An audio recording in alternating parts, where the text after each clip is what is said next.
আজ আমি ছোট দোকান বাঁচাও বলবো না, কারণ সত্যিটা আলাদা।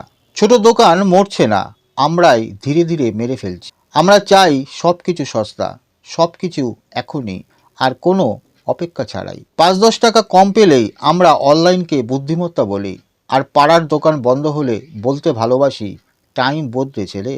কিন্তু টাইম কি একা বদলায়, নাকি আমরা বদলাই? এক সময় রাত 10টায় দরজা খুলে দিত এই দোকানটাই। আজ আমরা রাত 10টায় অন্য কারো ওয়্যারহাউস থেকে ডেলিভারি চাই।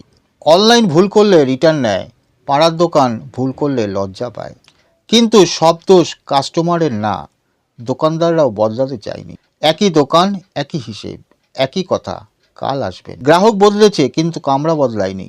একদিন এই ছোট ছোট দোকানগুলো বন্ধ হবে, তারপর আপনি বলবেন দোকানদারটা খুব ভালো ছিল। কিন্তু তখন এই শাটার আর খুলবে না।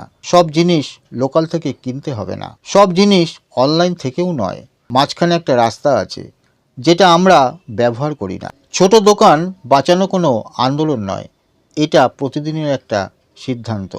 কারণ একটা দোকান বন্ধ হলে শুধু ব্যবসা বন্ধ হয় না, একটা সম্পর্ক বন্ধ হয়ে যায়। যদি এই ভিডিওটা আপনার কোনো কাজে লেগে থাকে বা ভালো লেগে থাকে, তাহলে সাবস্ক্রাইব করতে ভুলবেন না। Thank you.